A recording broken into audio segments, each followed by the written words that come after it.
Hi everyone, this is Jackie from Bronx Brabbles bringing you another exciting video.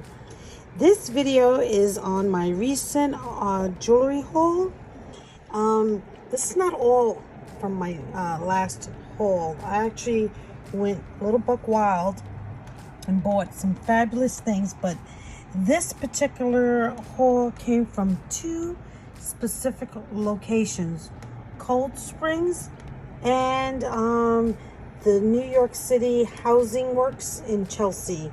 And so I want to share with you some of the things that I got, and I want to get your opinion on it. Tell me what you think.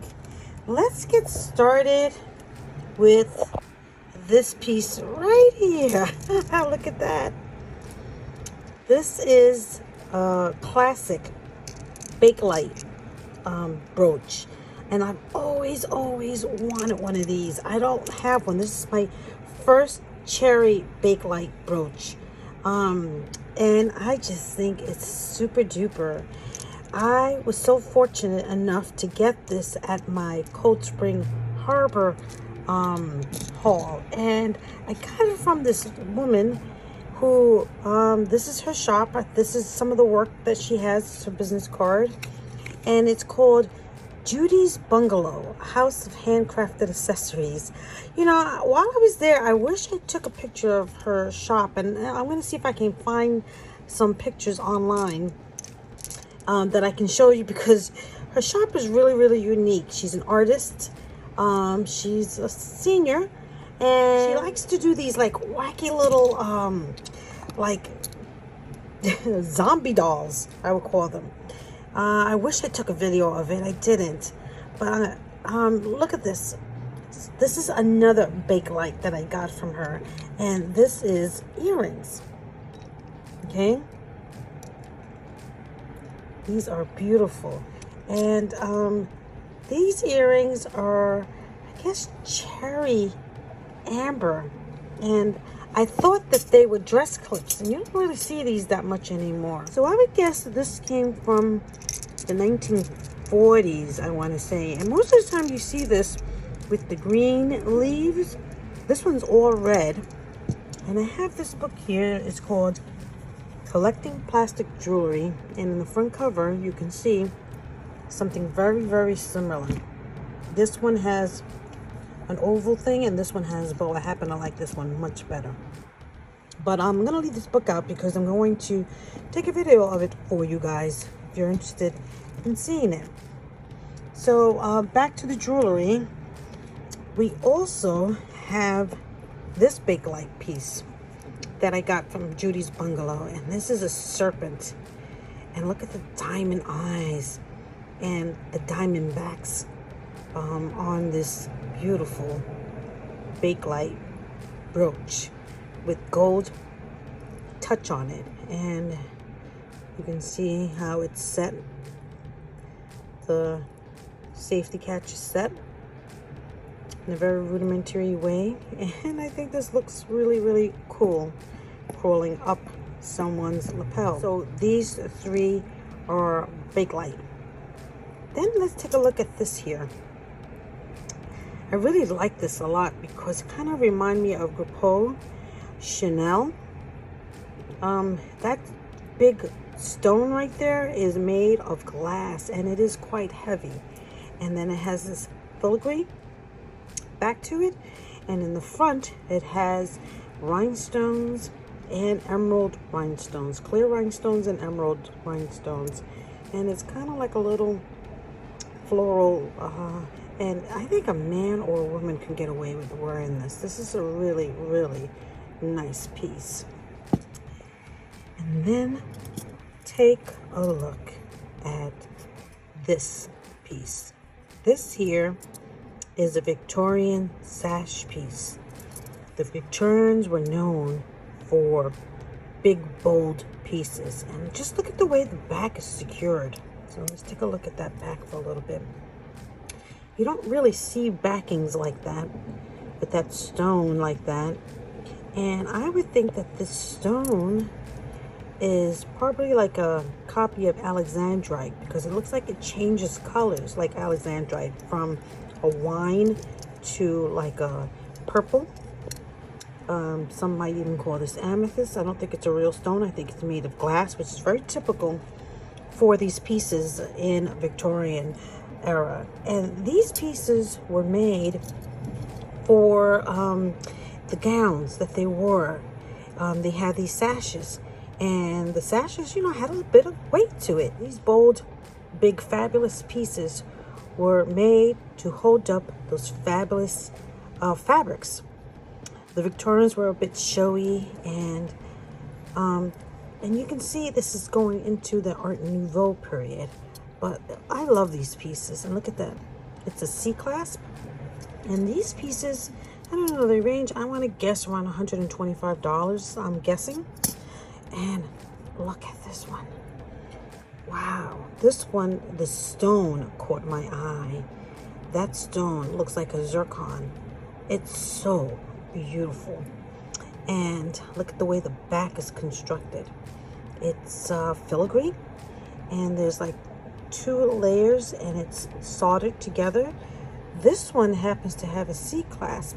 I don't know if that's a replacement. It could very well be a replacement, or I don't think this is a reproduction. I think this is genuine, I would guess. If you guys think different, please let me know in the comments below. But between these two, wow, right? Which is your favorite? I don't know. I kind of like this zircon one. This is really, really a charming piece. And then at Cold Springs, I went to another store. I don't know, it was a consignment shop. And I found this piece right here. And this is the antithesis of these. Now, just to go back to these real quickly, I paid $120 for this entire set here. Just, you know, more than I normally would pay. But of course, I bought them at this lady shop. And, you know, these pieces are getting harder and harder to find at thrift stores for cheap. So when I see them and I like them and it's a fair price, I just go ahead and buy them. This piece, I ended up doing research on it. Let me just show you the tag on it.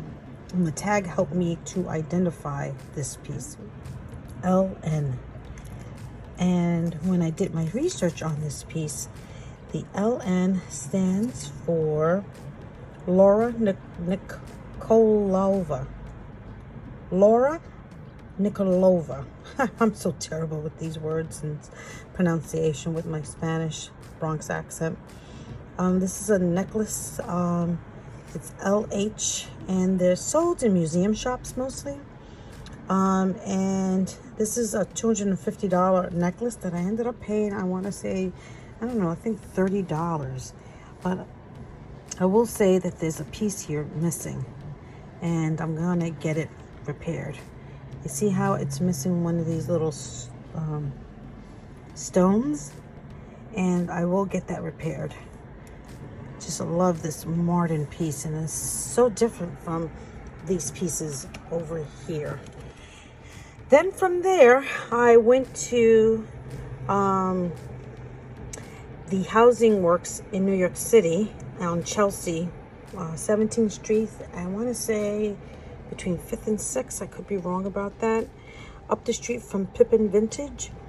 And, you know, that place is hit or miss. Sometimes you can get really amazing things there, and sometimes you get nothing. And in this case, I got 3 pieces, this being one of them.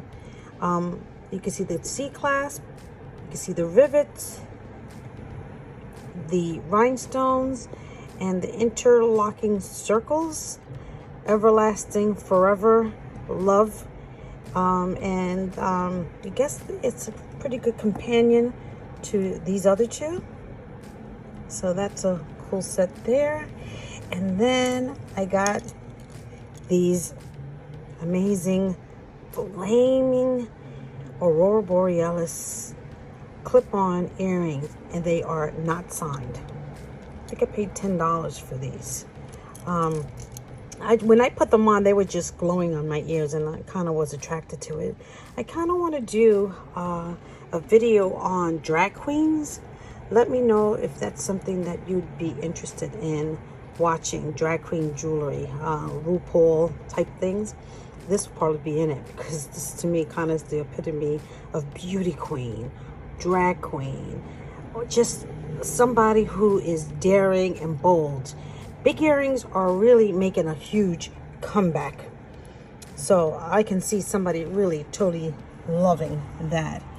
Look at this necklace. I bought this for $20, and it's made with these turquoise glass beads. Kind of remind me of Aleke beads. Check out my video shorts on that.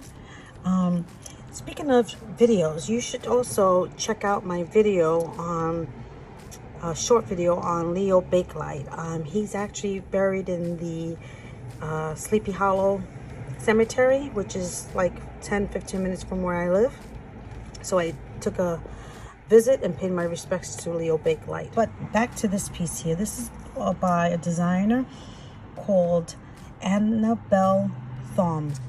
This also has these beautiful gold discs, and I think these are horn or something like that. I'm not sure, but I was attracted to it and I bought it.